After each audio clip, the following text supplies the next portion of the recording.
عزیز دوستو، قرآن مجید کی سورہ توبہ میں سے ایک آیہ کریمہ میں نے تلاوت کی. اللہ تعالیٰ نے ارشاد فرمایا کہ لقد جاءکم رسول من انفسکم، فرمایا تحقیق تمہیں میں سے تمہارے پاس ایک رسول تشریف لائے. عزیز علیہ ما عنتم، فرمایا یہ محبوب وہ ہے کہ تمہارا مشکل میں پڑنا میرے نبی پاک پر گراں گزرتا ہے، حضور پر بھاری ہوتا ہے تمہارا مشکل میں پڑنا.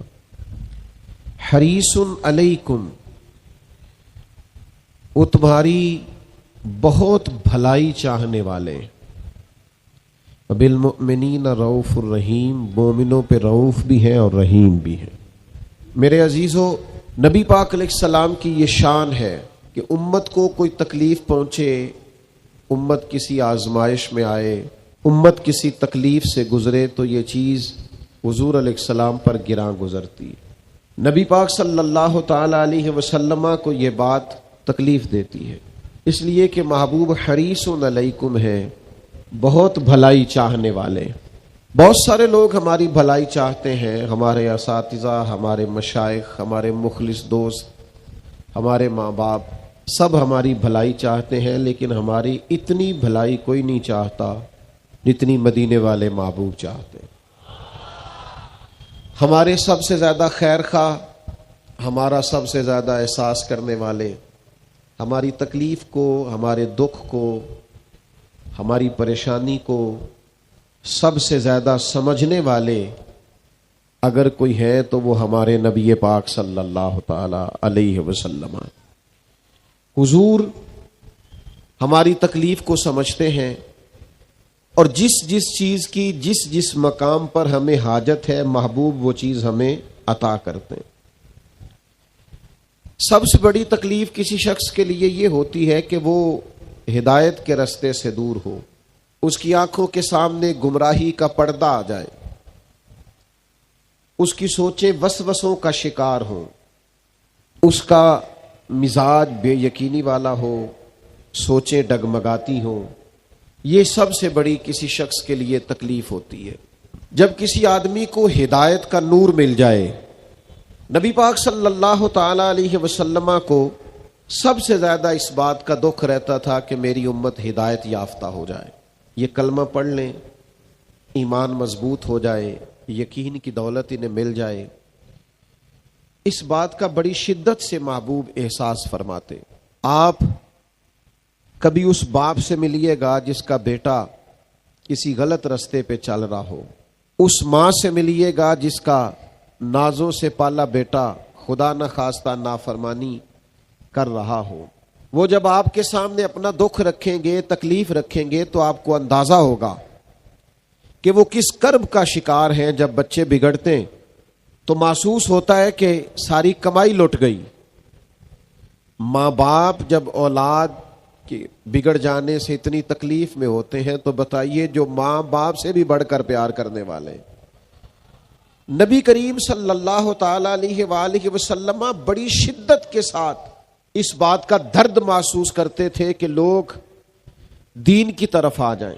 حضرت امیر حمزہ رضی اللہ تعالیٰ عنہ نے جب دیکھا کہ نبی پاک صلی اللہ تعالیٰ علیہ وسلم کو تکلیف دی ہے ابو جہل نے، اور حضور کے سر انور پر اس نے معاذ اللہ مارا ہے اور زخمی کر دیا ہے، جب انہیں خبر ملی تو وہ گئے اور اسی طرح جا کے ابو جہل کا سر پھوڑا. پھر حضور کی بارگاہ میں آئے اور عرض گزار ہوئے کہ اے میرے پیارے بھتیجے خوش ہو جائیے، میں نے آپ کا بدلہ لے لیا ہے اور میں نے اس کو اسی طرح سے سزا دی جو دینے کا حق تھا، خوش ہو جائیں آپ.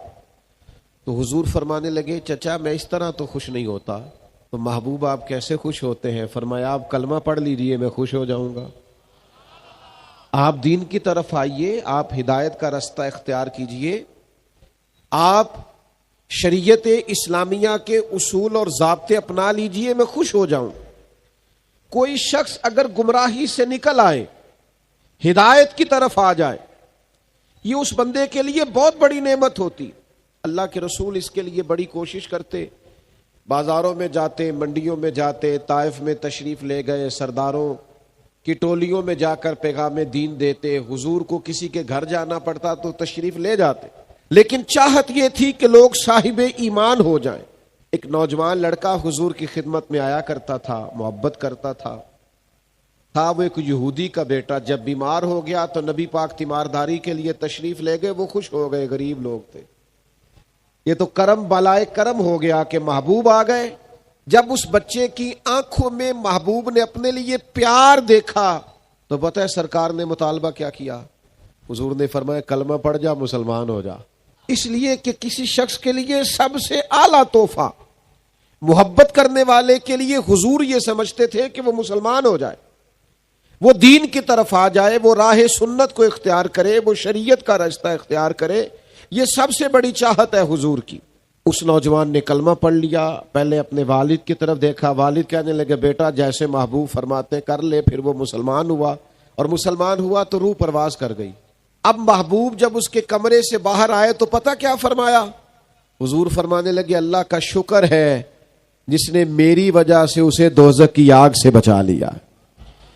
تو ایمان امتی لے آئیں، امتی سچ بولنے لگ جائیں، غلام رزق حلال والے ہو جائیں، ان کے مزاج، ان کے اخلاق، ان کے رویے، ان کے لہجے ٹھیک ہو جائیں، ان کا طرز زندگی سنور جائے، اخلاقی بلندیوں کی طرف یہ لوگ مائل ہو جائیں۔ یہ حضور کی سب سے بڑی چاہت، یہ نبی پاک کے سینے کا سب سے بڑا درد ہے۔ حضور چاہتے ہیں کہ لوگ وہ رستہ اختیار کریں جس سے اللہ راضی ہوتا ہے۔ اس کے لیے نبی پاک بڑی کاوش کرتے، اس کے لیے حضور کوشش کرتے، ہر پہلو پر رہنمائی ارشاد فرماتے۔ جہاں جہاں سے کوئی شخص گمراہی کی طرف بڑھ سکتا ہے ان چیزوں کی نشاندہی کرتے، رزق حلال اور حرام کی چیزوں کے بارے میں بار بار مطلع کرتے۔ خواہش تھی نبی کریم علیہ السلام کی کہ لوگ دین کی طرف آ جائیں۔ جب کوئی بڑی تکلیف دیتا، احد میں بڑی تکلیف دی لوگوں نے، اور طائف میں بڑی تکلیف دی، اور صحابہ نے مطالبہ کیا کہ یا رسول اللہ آپ دعا کریں یہ تباہ ہو جائیں، تو اس موقع پر بھی نبی پاک نے دعا یہ کی کہ یا اللہ انہیں ہدایت عطا فرما دے۔ انہیں پتہ ہی نہیں ہے یہ کیا کر رہے ہیں، یہ جانتے نہیں ہیں اپنا نفع اور نقصان۔ جس طرح کسی بچے کے بارے میں انسان سوچتا ہے اسے خبر نہیں ہے، اسے شعور نہیں ہے، اس طرح نبی پاک صلی اللہ علیہ وسلم اپنی امت کے لیے سوچتے، اور درد اپنے سینے میں۔ حضرت ابو ہریرہ رضی اللہ تعالیٰ عنہ ایک دن حاضر بارگاہ ہوئے اور بڑے پریشان تھے۔ عرض کی یا رسول اللہ، اللہ نے فضل کیا ہے اور میں مسلمان ہو گیا ہوں، لیکن میری والدہ مسلمان نہیں ہے، حضور میں بڑا پریشان ہوں، نظر کرم کر دیں۔ تو محبوب نے ہاتھ اٹھائے کہ اے اللہ ان کی والدہ کو ہدایت عطا فرما۔ حضرت ابو ہریرہ فرماتے ہیں میں دوڑا گھر کی طرف، نبی پاک علیہ السلام نے دعا کر دی اب کرم ہو جائے گا۔ فرماتے ہیں میں گھر کی طرف دوڑا، جا کے دروازے پہ دستک دی، اندر سے دروازہ بند تھا۔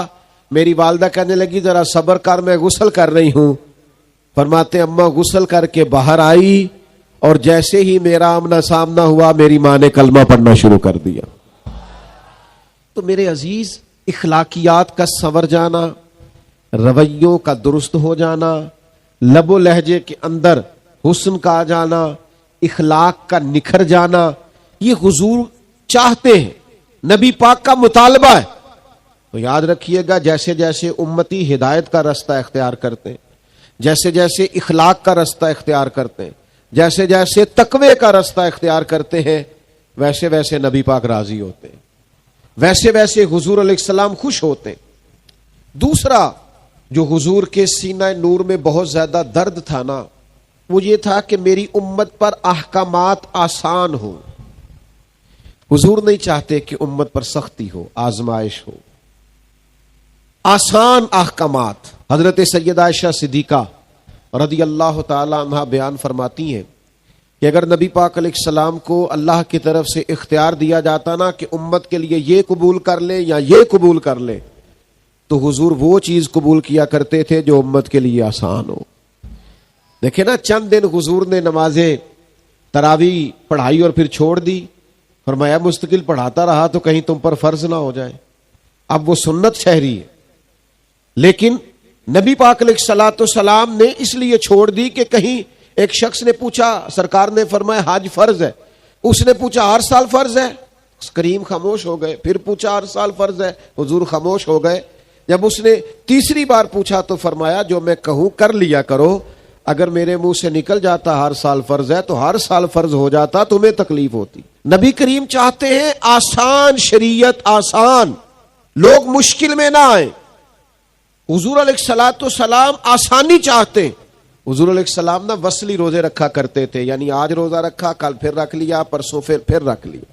تو کوئی صحابہ نے بھی چاہا ہم بھی وصلی روزے رکھیں, مسلسل روزے رکھیں, تو بیمار ہو گئے, تکلیف ہو گئی. تو اللہ کے حبیب علیہ الصلوۃ والسلام کو پتہ چلا کہ انہوں نے بھی اسی طرح روزے رکھے ہیں. تو حضور فرمانے لگی ایکم مثلی, تم میں سے میری طرح کا کون ہے؟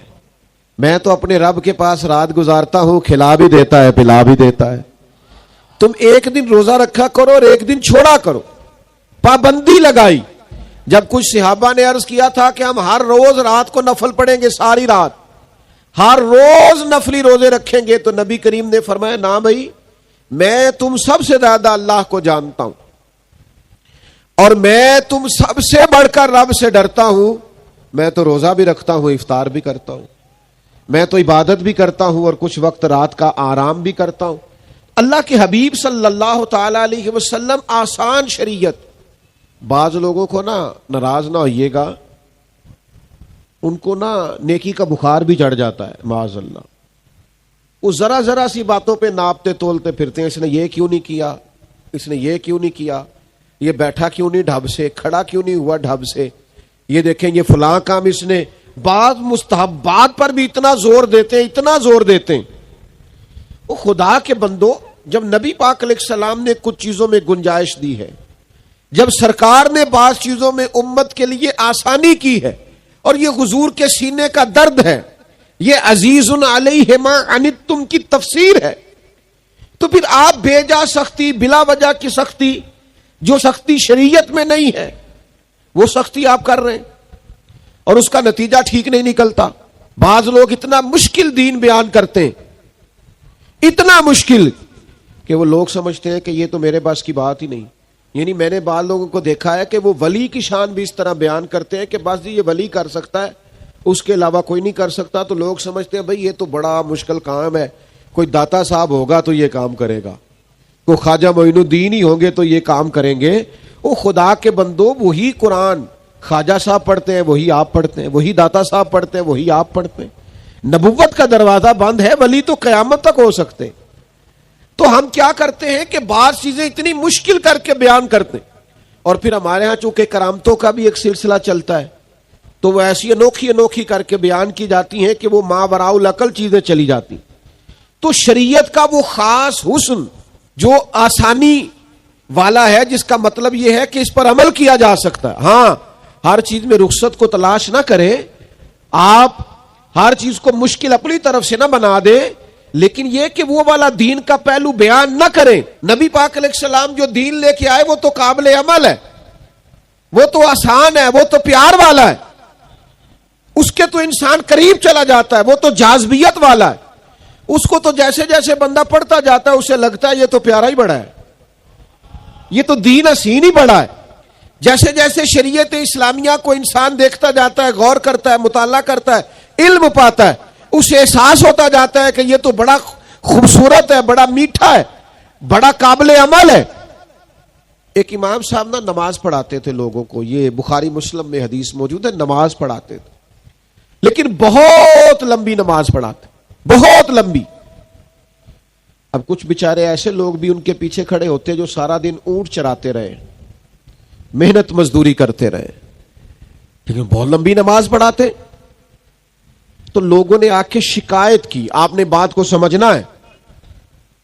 آج تو لوگ طلباء پر پابندی لگا دیتے ہیں نا کہ پورا قرآن مجید پڑھنا, میری دکان پہ قرآن پڑھنے آئے ہو, اصالے ثواب کے لیے پڑھنے آئے تو سارا پڑھ کے اٹھنا. تو وہ بہت لمبی نماز پڑھاتے تھے. نبی پاک علیہ السلام کے حضور شکایت عرض کی گئی کہ یا رسول اللہ, ہم مزدور لوگ ہیں اور مزدوری کر کے آتے ہیں اور یہ اتنی لمبی نماز پڑھاتے ہیں کہ وجود تھکتا ہے. تو نبی کریم علیہ السلام نے انہیں بلایا, اور صحیح حدیث میں موجود ہے کہ حضور ناراض ہوئے اور ان لفظوں کے ساتھ ناراض ہوئے. فرمایا میں لوگوں کو دین کے قریب کرتا ہوں تو دور کرتا ہے, یعنی وہ پڑھا تو نماز ہی رہے تھے نا، سنا تو قرآن ہی رہے تھے نا. لیکن ہمارے ہاں بعض لوگوں نے دین اس طرح بیان کیا ہے اور بعض لوگوں نے اس کا درزیادہ بعض مستحبات میں شدت کی ہے کہ لوگ پریشان ہو جاتے. تو حضور چاہتے ہیں کہ دین آسان، اس پر لوگ عمل کر سکیں، اگرچہ یہ حضور ہی کا اختیار ہے، آج ہمارا نہیں. لیکن آپ کبھی غور کریں نا، ایک شخص نے آ کے کہا تھا یا رسول اللہ میں 2 ہی نمازیں پڑھوں گا. اگر آپ کہتے ہیں تو میں کلمہ پڑھ لوں، اگرچہ اختیار یہ صرف حضور کا ہے، یہ چھٹی آج نہیں کوئی دے سکتا. حضور میں 2 ہی پڑھوں گا تو میرے کریم فرمانے لگے تو 2 ہی پڑھنا، کلمہ تو پڑھنا، آ تو صحیح نا، قبول تو کرنا. شارحین حدیث نے لکھا ہے یہ جس نے کہا تھا نا 2 پڑھوں گا، پھر بعد میں یہ تہجد بھی پڑھا کرتا تھا. لیکن اس کو آنے تو دینا، اس کو پہنچنے تو دینا، قریب تو آنے دے. لیکن مزاجوں کی شدت، وہ بعض اوقات لوگ ہمیں بھی کہتے ہیں پیر صاحب وہ تسی فلانے مرید نو کہو نا ٹھیک ہو جائے فٹافٹ، یہ بھی کرے وہ بھی کرے. سب ہو سکتا ہے، آتے ہی کہا جا سکتا ہے کہ آپ میری طرح کی بہت بڑی پگڑی رکھ لیں، جبہ پہن لیں، سارے کام ہو سکتے ہیں. لیکن میرا یہ خیال ہے کہ دھیرے دھیرے آئے گا نا تو ذرا سوچ سمجھ کے آئے گا اور پکا ہو کے آئے گا. کئی دفعہ یکدم آتے ہیں تو جتنی زور سے گیند دیوار کو لگتی ہے پھر اتنی زور سے واپس لوٹ جاتی ہے. تو نبی پاک صلی اللہ تعالی علیہ وسلم یہ چاہتے ہیں کہ لوگوں کو آسانی دی جائے. آپ دیکھیے نا، شدید بھوک لگی ہو نا اور ادھر جماعت کھڑی ہے تو شریعت کہتی ہے پہلے روٹی کھا لے پھر نماز پڑھنا، تاکہ دل جمی سے تو پڑھ سکے نا. نبی پاک علیہ السلام کے بعض اعمال بڑے پسندیدہ ہیں، لیکن حضور فرماتے ہیں میرا دل بڑا کرتا ہے پر تمہیں تکلیف ہوگی، میں تم پر پابندی نہیں لگاتا. حضور فرماتے ہیں ہر وضو کے ساتھ مسواک ضروری قرار دینے کو دل چاہتا ہے. میرا دل چاہتا ہے کہ میں عشاء کی نماز دیر تک مؤخر کرنے کا لوگوں سے کہوں کہ رات کے آخری حصے میں جا کے پڑھیں، لیکن لوگوں کو دقت ہوگی، میں یہ نہیں کرتا. تو جب نبی پاک علیہ السلام آسان دین دیتے ہیں تو ہمیں بھی چاہیے اپنی نئی نوجوان نسل کو دین کی تعبیر اس طرح کی بتائیں کہ ان کا عمل کرنے کو دل کرے، قریب آنے کو دل کرے. آپ شریعت اسلامیہ کا کوئی ایسا زاویہ بیان نہ کریں جس سے لوگ سمجھے کہ نہیں نہیں یہ تو 1400 سال پہلے معاذ اللہ شاید عمل ہو سکتا تھا اور آج عمل نہیں ہو سکتا. تیسرا پہلو، نبی کریم صلی اللہ تعالی علیہ وآلہ وسلم کے سینے میں نا لوگوں کا غم، دنیاوی غم بھی ہے، ایمان اور ہدایت کا غم بھی حضور نے پالا ہے. شریعت آسان ہو یہ بھی نبی پاک کا غم ہے سینے کا، اور یہ بھی حضور کا غم ہے کہ لوگوں کے دنیاوی مسائل بھی ٹھیک ہوں. یاد رکھیے گا اور اس کو سمجھ لیجئے گا بات کو کہ نبی پاک صلی اللہ تعالی علیہ وسلم عام معاملات کے اندر بھی، عام معاملات میں دیکھیے حضور لوگوں کو مکہ مکرمہ سے مدینہ طیبہ لے کے آئے تو حضور سے بڑھ کر کوئی توکل کا سبق دینے والا نہیں ہے اور صحابہ سے بڑھ کر کوئی صابر بھی نہیں، توکل کرنے والا بھی نہیں. لیکن جب لوگوں کو حضور مکہ مکرمہ سے مدینہ طیبہ لے کے آئے تو سب سے پہلے ان کی رہائش کا بندوبست کیا.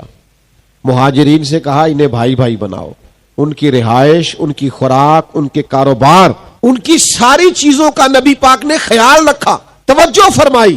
اور پھر نبی پاک علیہ السلام نے انہیں تبلیغ پر یا جہاد کی طرف متوجہ کیا جب تک لوگ گھر سے ہی سکھی نہ ہو، جب تک ان کے دنیاوی مسائل ہی حل نہ ہو.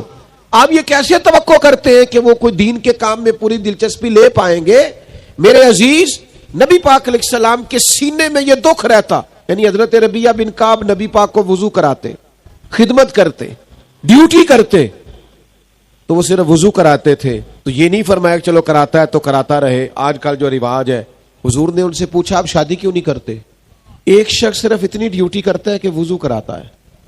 تو حضور یہ خیال کرتے ہیں کہ اس کا گھر بسنا چاہیے، اس کی زندگی کے سارے معاملات بہتر ہونے چاہیے. نبی کریم صلی اللہ تعالی علیہ وسلم نے فرمایا شادی کیوں نہیں کرتے؟ تو حضرت ربیعہ بن کعب کہتے میں نے عرض کی حضور نہ کوئی کاروبار، نہ کوئی بڑا قبیلہ، نہ کوئی رنگ، نہ کوئی روپ، ہمیں کون رشتہ دے گا؟ فرماتے محبوب مسکرا دیے. اگلے دن پھر حضور نے پوچھا شادی کیوں نہیں کرتے؟ میں نے پھر عرض کی حضور نہ تو کوئی رنگ روپ ہے، نہ کوئی کاروبار ہے، نہ کوئی اونچا قبیلہ ہے، کون رشتہ دے گا؟ تیسرے دن پھر کریم نے فرمایا. تو میرے دل میں خیال آیا جب حضور جو فرماتے ہیں، جب نبی پاک فرماتے ہیں تو جو حضور کہہ دیں سانو قید سجن دا گہڑا ہے وہ جنج رکھے ایسا اونج رہنا ہے، ٹھیک ہو گئی بات. اگر حضور فرماتے ہیں تو ختم ہے معاملہ. میں نے عرض کی حضور کرا دیں. یہاں تک نبی پاک بندوبست فرماتے میرا رشتہ بھی حضور نے طے کروایا, اور ایک صحابی سے فرمایا اس کو کھجور کی گٹھلی کے برابر سونا بندوبست کر کے دو, اس نے حق مہر دینا ہے. اور ایک صحابی سے فرمایا تم خرچ کرو تو اس نے ولیمہ کرنا. فرماتے ہیں میرے سارے انتظام ہی مجھے مدینے والے محبوب نے کرا کے دی. حضور دنیاوی مسائل کا بھی خیال کرتے میرے بھائی, ایک دوسرے کے دنیاوی چیزوں کا بھی خیال کریں, لوگوں کے معاشی مسائل کا بھی خیال کریں, دکھوں کا بھی خیال کریں. دیکھیں کس قدر نورانی طریقے سے آپ بیٹھے اور کہاں تک آپ کا اجتماع ہے. یہ نورانی اور پروکار مجمع, اگر ہم آج نیت کر لینا کہ ایک ایک بندہ ایک ایک بندے کا خیال رکھے گا. حضور نے فرمایا 2 کا کھانا ہو تو 3 کھا لیا کرو, اور 3 کا ہو تو 4. لیکن وہ مسئلہ یہ ہے کہ وہ ہمیں نا, جب تک تو ہم غریب ہوتے ہیں ہمارا خیال ہوتا ہے کہ اللہ پیسے دے گا تو انشاءاللہ میں فلاں غریب کا خیال کروں گا. لیکن جب پیسے آ جاتے ہیں نا, پھر ہمیں گھر کے سامنے والا پلاٹ پسند آ جاتا ہے. پھر وہ ہمیں بڑی پریشانی ہوتی ہے کہ یہ مل جائے تو یہاں گاڑی کھڑی کیا کروں گا, سہولت ہو جائے گی. پہلے ہمارا دل ہوتا ہے 4 پیسے آ گئے تو غریبوں کا, بہن بھائی غریب جو ہوں گے, رشتہ دار دوست احباب خیال کروں. اور پھر جب اللہ وسعت دے دیتا ہے پھر ہمیں محسوس ہوتا ہے گاڑی تو چھوٹی ہے, یہ کبھی بڑی مل جائے نا, کبھی اس سے بھی بڑی مل جائے نا. اپنے ہی بارے میں خدا مجھے ایسی خدائی نہ دے کہ اپنے سوا کچھ دکھائی نہ دے. تھوڑا تھوڑا دوسروں کے بارے میں سوچیں, تھوڑا تھوڑا دوسروں کا خیال کریں. نبی رحمت صلی اللہ تعالی علیہ وآلہ وسلم کا یہ طریقہ مبارکہ تھا کہ حضور علیہ الصلوۃ والسلام لوگوں کی دنیاوی معاملات میں بھی توجہ فرماتے, غور کرتے. آپ دیکھیے نا, بڑی مشہور روایت ہے حضرت سلمان فارسی رضی اللہ تعالیٰ عنہ, جب ان کو رہائی دلوانی تھی ان کے آقا سے تو حضور نے سارے بندوبست کر کے دیے. سونا بھی صحابہ سے کہا جمع کر کے دو, اور اگر ان کے لیے کچھ باغات لگانے تھے, کھیتی باڑی کرنی تھی, تو صحابہ سے فرمایا آؤ سارے مل کے کام کریں. اپنے بھائی کی گردن چھڑانے کے لیے سارے ڈیوٹی کریں. تو بھائی کیوں نہ ایک دوسرے کی مدد کریں, ایک دوسرے کا بازو تھامیں. پر ایک بات ضرور ذہن میں رکھنی ہے, کسی سے تعاون کرنا ہے محض اللہ کی رضا کے لیے, لوگوں کو غلام بنانے کے لیے نہیں, گردنیں جھکانے کے لیے نہیں, یہ کہنے کے لیے نہیں کہ ایک کڑا نہ نیکی کر دینے. بھائی نہ نیکی کہ آپ کا پوسٹر چھپوا دیں, 2-4 بڑے بڑے فلیکس شہر میں لگوا دیں کہ صاحب نے ہمارے ساتھ بڑی نیکی کی ہے. آپ اللہ کی رضا کے لیے کریں اور پھر بھول جائیں. یہ نبی پاک صلی اللہ تعالی علیہ وسلم کا ایک بہت بڑا اللہ کے حبیب کے سینے کا درد ہے. دیکھیے بعض ایسی چیزیں جن میں شریعت مکلف نہیں کرتی, اس میں بھی حضور چاہتے تھے کسی کا مسئلہ حل ہو جائے. ایک شخص نے آ کے حضور سے کچھ مانگا, اللہ کے حبیب علیہ السلام نے فرمایا اس وقت تو ظاہری طور پر میرے پاس بظاہر موجود نہیں ہے, 2 جہاں کے شاہ ہیں اور پاس کچھ رکھتے نہیں, 2 جہاں کی نعمتیں ہیں ان کے خالی ہاتھ. حضور نے فرمایا اس وقت تو بظاہر کچھ نہیں, آپ اس طرح کریں فلاں دکان پہ چلے جائیں اور میرے نام پہ قرض اٹھا لیں. ہم تو اندر پڑے ہوئے ہوتے ہیں نا, ڈھیر لگے ہوئے ہوتے ہیں, پھر بھی نہیں دیتے. اور یہاں کریم نے فرمایا قرض لے لے میرے نام پر. حضرت عمر رضی اللہ تعالیٰ عنہ کھڑے تھے اور انہوں نے حضور سے شریعت کا یہ قاعدہ ضابطہ سنا ہوا تھا کہ آپ کے پاس ہے تو دے دے, نہیں ہے تو معذرت کر لے. حضرت عمر عرض گزار ہوئے کہ یا رسول اللہ صلی اللہ تعالی علیہ وسلم, اللہ کا دین تو ہمیں اس کا پابند نہیں کرتا کہ قرض اٹھا کے اللہ کی راہ میں دیا جائے. حضرت عمر مسئلہ دریافت کر رہے اور حضور کی سکھائی ہوئی بات عرض کر رہے کہ یا رسول اللہ قانون ویسے یہ نہیں کہ آپ کے پاس ہے تو دے دے, نہیں ہے تو معذرت کر لے. تو حضور نے حضرت عمر کا اس موقع پر یہ بات کرنا پسند نہیں فرمایا. حضرت بلال عرض گزار ہوئے یا رسول اللہ آپ بانٹیے, عرش کا مالک بڑا ہی عطا کرنے والا ہے. حضور خوش ہو گئے, چہرہ مبارک اور زیادہ جگمگا اٹھا. کریم فرمانے لگے قرض لے لو میرے نام پر, یعنی قرض اٹھا کر بھی اگر کسی کی مدد کی جا سکتی ہے, اس کی ضرورت پوری کی جا سکتی ہے تو نبی کریم کرتے تھے. لیکن ہمارے یہاں تو اندر سرمایہ پڑا رہتا ہے, ہم تو سارا کچھ پاس ہوتا ہے اور ہمارے اڑوس پڑوس میں لوگ بھوکے ہوتے ہیں. ہمارے گھر میں بہترین کھانا پکا ہوتا ہے, 10,000 کا فاسٹ فوڈ, پھر بھی دروازے پہ لیے ایک شخص کھڑا ہوتا ہے لیکن اسی گھر کے کونے کے اندر کچھ ایسے لوگ بھی ہوتے ہیں جنہوں نے شام اچار سے کھائی ہوتی، لیکن ہمیں وہ نظر ہی نہیں آتے، دکھائی نہیں دیتے، توجہ ہی نہیں کرتے، ذہن ہی نہیں بنتا۔ میرے محبوب کا میلاد منانے کے لیے اتنی بڑی تعداد میں جمع ہونے والے حضور کے غلاموں، یار تھوڑا تھوڑا احساس ایک دوسرے کا پیدا کریں۔ دکھ بڑے بڑھ گئے ہیں، تکلیفیں بڑی بڑھ گئی ہیں، یہ سیلاب آیا ہے، غریبوں کی غریبی میں اور اضافہ ہو جائے گا۔ کسان جنہوں نے محنت کر کے فصلیں بوئی تھیں، نتیجے کا وقت آیا ہے تو وہاں پانی آ کھڑا ہوا ہے۔ جن کا سارا گزارا جانوروں پہ ہوتا تھا، ان کے جانور بہہ گئے، انہوں نے اپنی آنکھوں سے بہتے ہوئے دیکھے، اور کچے میرے مکان کی دیوار کیا گری، لوگوں نے میرے صحن میں رستے بنا لیے، حالات اور ہو گئے، آزمائش بڑھ گئی، دکھ بڑھ گئے، تکلیفیں بڑھ گئی۔ تھوڑی دیر خبریں چلیں گی، تھوڑی دیر تبصرے ہوں گے، تھوڑی دیر غور کیا جائے گا کہ آخر پانی کیوں آیا، پھر اس پر بھی ٹی ویوں پہ ڈبیٹ ہوگی کہ آئندہ کیسے روکا جائے۔ لیکن وہ جو بچے لے کے سڑک پہ آ گئے، ان کو کل کو وہ سارا کچھ خود سے کرنا ہے۔ ان کی آزمائش بڑھ گئی، انہوں نے بڑی مشکل سے کچھ گھروندے کھڑے کیے تھے، لیکن وہ بہہ گئے تنکوں کی طرح۔ تھوڑا تھوڑا دکھ بانٹنا شروع کریں، تھوڑا تھوڑا خیال رکھنا شروع کریں، تھوڑا تھوڑا ایک دوسرے کا احساس کرنا شروع کریں، تھوڑا تھوڑا درد بانٹنا شروع کریں، اندر سرمایہ رکھ کے، اندر چیزوں کو رکھ کے۔ کس طرح ہماری طبیعت یہ چاہتی ہے۔ بخاری شریف میں ایک حدیث ہے، صحابہ فرماتے کبھی ایسا نہیں ہوا، یہ ہم نے پہلی دفعہ دیکھا کہ نبی پاک علیہ السلام نے عصر کی نماز پڑھائی اور حضور تیزی سے گھر چلے گئے۔ یہ انداز ہم نے پہلے کبھی نہیں دیکھا تھا۔ تیزی سے کریم تشریف لے گئے گھر، اور پھر تھوڑی دیر کے بعد واپس تشریف لے آئے۔ تو یہ اس طرح اتنی تیزی کے ساتھ کاشانہ نور کی طرف جانا پہلی دفعہ دیکھا تھا۔ ہمارے ذہنوں کی سطح پر سوال اٹھ رہے تھے، تو محبوب خود ہی فرمانے لگے تم سوچ رہے ہوگے میں اتنی تیزی سے کیوں گیا ہوں؟ یا رسول اللہ ہم یہی سوچ رہے۔ تو حضور فرمانے لگے کوئی سونا آیا تھا، سارا میں نے بانٹ دیا، ایک ٹکڑا پڑا رہ گیا، ابھی نماز مکمل ہوئی ہے تو مجھے خیال آیا وہ تو گھر میں پڑا ہے، تو فرمایا میں جلدی سے گیا ہوں اور وہ بھی اللہ کے راستے میں خیرات کر کے آیا۔ یہ حضور نے ہمیں اسوہ نور دیا، یہ سوچیں دی، لیکن کیا کریں، دلوں کی سختی اور خود غرضی کا مزاج اور فقط اپنے لیے سوچنا اور زندگی کے شب و روز میں سوائے اپنے گردن ہی نہ ہٹانا، یہ ہماری طبیعت بن گئی۔ چوتھی بات، عزیز علیہ ما عنتم، تمہارا مشکل میں پڑنا حضور کو گراں گزرتا ہے، بھاری گزرتا ہے۔ چوتھی بات، حضور کا دل کرتا ہے کہ قبروں میں بھی امت سکون میں رہے، ان کو قبر کی تکلیف نہ ہو، برزخی زندگی میں آزمائش نہ ہو۔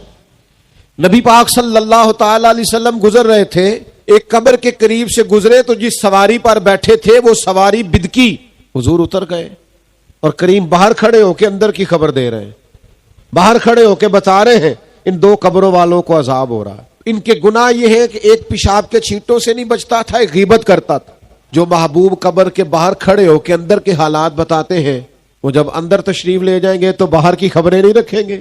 روزے دے دوالے نے غلامہ دیا ٹولیاں، ایک پہ سن دے کروڑا دیا بولیاں۔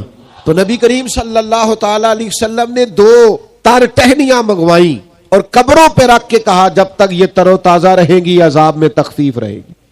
حضور چاہتے ہیں قبروں والوں کا عذاب دور ہٹ جائے۔ حضرت سعد بن معاذ رضی اللہ تعالیٰ عنہ، آپ کو دفن کیا گیا تو نبی پاک ان کی قبر پہ کھڑے ہو گئے اور پھر تسبیحات پڑھی حضور نے، تکبیر کہی، تحلیل کہی، اور پھر حضور فرمانے لگے تمہارے بھائی کی قبر تنگ ہو گئی تھی، میں نے تسبیحات پڑھی ہے تو اللہ نے قبر کو کشادہ فرما دیا۔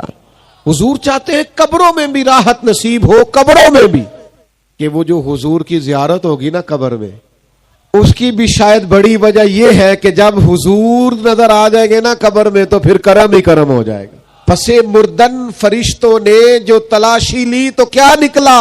فقط ایک دل کے گوشے سے خیال مصطفیٰ نکلا۔